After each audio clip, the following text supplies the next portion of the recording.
सुनो द्रौपदी शस्त्र उठा लो अब गोविंद न आएंगे, तू खुद की खोज में निकल, तू किस लिए हताश है જેવી અનેક કવિતાઓ આપે ઘણીવાર સાંભળી હશે। જ્યારે લોકોને ન્યાય મળવાની કોઈ આશા નથી દેખાતી ત્યારે આવી કવિતાઓ આકાર લે છે। જ્યારે આજની દ્રૌપદીને લાગે છે કે રણ મેદાનમાં હવે હું એકલી જ છું, મારી લાજ બચાવવા આજના સમયમાં કોઈ ગોવિંદ નથી, ત્યારે તેને શસ્ત્ર ઉપાડવાની ફરજ પડે છે। પણ આ બધાની વચ્ચે હૃદયને રાહત આપતા એક સમાચાર સામે આવ્યા છે, જેના વિશે જ આજે વાત કરવી છે। જય હિન્દ, PSI TV ન્યૂઝ પર આપની સાથે હું છું નિધિ ગઢવી। આજથી લગભગ 12 વર્ષ કરતા પણ વધુ સમય પહેલા દિલ્હીમાં એક ઘટના બની હતી, જેણે આખા દેશને હચમચાવી નાખ્યો હતો। આ બનાવ હતો નિર્ભયા રેપ કેસ। દિલ્હીની આ દીકરી સાથે જે થયું, એક કઠણ કાળજાના માનવીના હૃદય પણ ઓગળાવી દે એવી ઘટના હતી। અને આ ઘટનાના 12 વર્ષ બાદ એટલે કે આજથી લગભગ 137 દિવસ પહેલા ભરૂચના ઝઘડિયામાં પણ આવી જ એક ઘટના બની। ઝારખંડની દીકરી સાથે ગુજરાતની ભૂમિ પર પાશવી બળાત્કાર ગુજારવામાં આવ્યો। આ કેસ પણ દિલ્હીની નિર્ભયા કેસ જેવો જ હતો। રેપ પહેલા માથામાં વાર કર્યો, ગુપ્તાંગમાં લોખંડનો સળિયો નાખ્યો, લોહીલુહાણ હાલતમાં દીકરીને કણસી હાલતમાં ફેંકી દેવામાં આવી।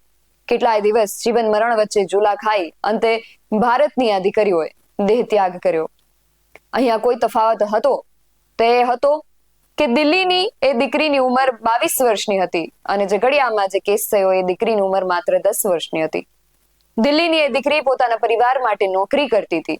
ગુજરાતમાં જે કેસ થયો એમાં જે 10 વર્ષની નિર્ભયા હતી એ પોતાના પરિવારને મદદ કરવા લોખંડનો ભંગાર વીણવા જતી હતી।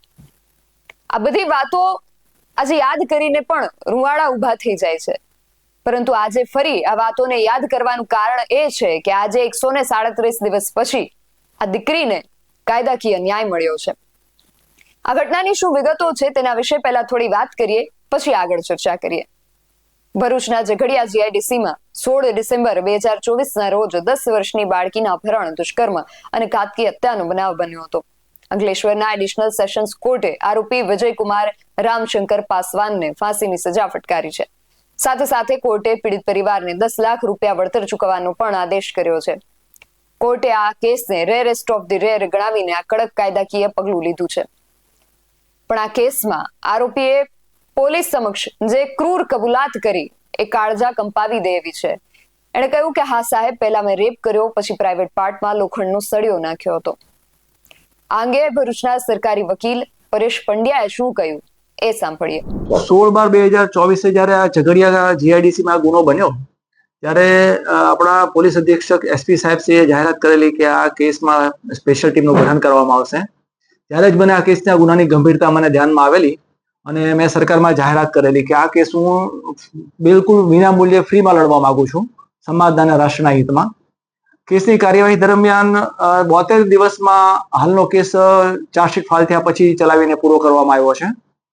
આ કેસમાં સરકારી વકીલ તરીકે અને સ્પેશિયલ પબ્લિક પ્રોસિક્યુટર તરીકે મારી નિમણૂક થયા બાદ 1 પણ રૂપિયાની ફીસ મેં લીધેલી નથી અને લગભગ સરકારે ભોગ બનનાર પીડિતાને બચાવવા માટે 11 થી 12 જેટલી ડોક્ટરની ટીમ કામે લગાવેલી હતી। ટ્રાયલ દરમિયાન પોલીસની કામગીરી પણ ઉત્તમ પ્રકારની રહી છે।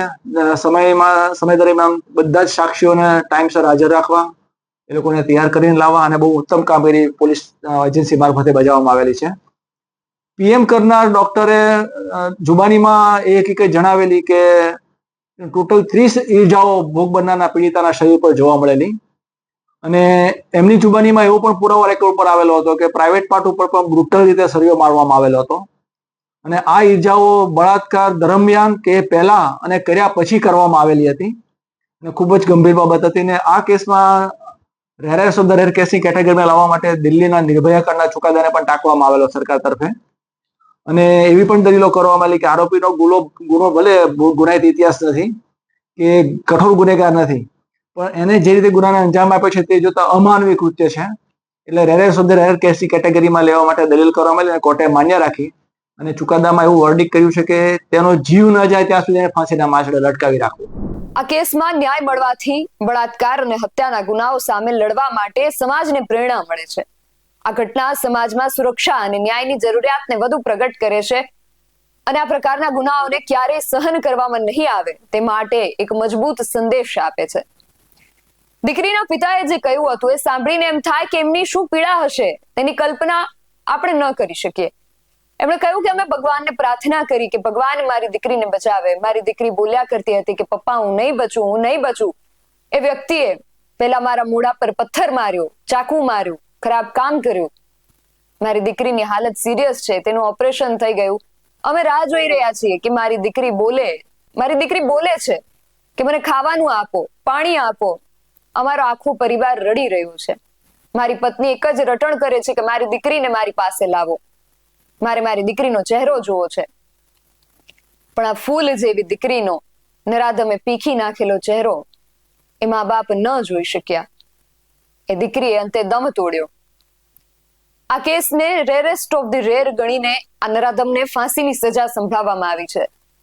આજે આટલા દિવસ પછી આ કેસને ફરી યાદ કરવા અને તેને વિશેષ રીતે રજૂ કરવા પાછળ કારણ એ જ છે કે લોકો સુધી આ સંદેશ વિશેષતઃ પહોંચે કે આવા નરાધમનો અંત શું હોય છે. આવી વિકૃત માનસિકતા તમને ક્યાં પહોંચાડી શકે છે.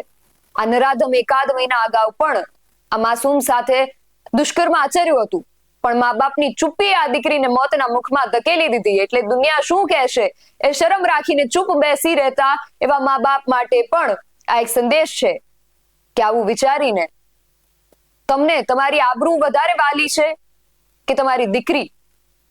જો કે આમાં આબરૂ જવાનો તો કોઈ પ્રશ્ન જ નથી, કારણ કે આ દુનિયા અરીસો છે. દુનિયા બધું જ જોઈ શકે છે. કોણ દોષી છે? વિકૃત માનસિકતા વાળો એ નરાધમ કે પરિવાર માટે લોખંડનો ભંગાર વેણવા જતી એ માસૂમ? અને આ બધું જોયા પછી પણ જો આ સમાજને ક્યાંય આ દીકરીનો વાંક દેખાતો હોય તો પછી તો આ સમાજને હું ધૃતરાષ્ટ્ર સાથે જ સરખાવી શકું.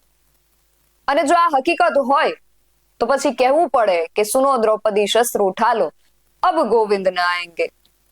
સમાજે અહીંયા વિચારવાની જરૂર છે કે દ્રૌપદી માટે આપણે ધૃતરાષ્ટ્ર બનીશું કે ગોવિંદ.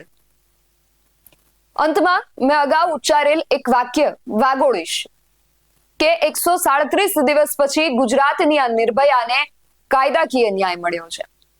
નરાધમને કોર્ટે ફાંસીની સજા ફટકારી છે, પણ મારો પ્રશ્ન અહીંયા સમાજનો ભાગ એવા આપ સૌને છે કે સામાજિક દ્રષ્ટિએ આ ન્યાયને આપ કેવો કહેશો? તમારો જવાબ અમને કમેન્ટ કરીને ચોક્કસથી જણાવજો. આવા જ વધુ અહેવાલો સાથે મળતા રહીશું. તમે મારી YouTube ચેનલને સબસ્ક્રાઇબ કરવાનું અને અમને Facebook અને Instagram પર ફોલો કરવાનું ભૂલશો નહીં. બાકી નવી અપડેટ્સ માટે આપ જોતા રહો BS9 TV ન્યૂઝ. નમસ્કાર.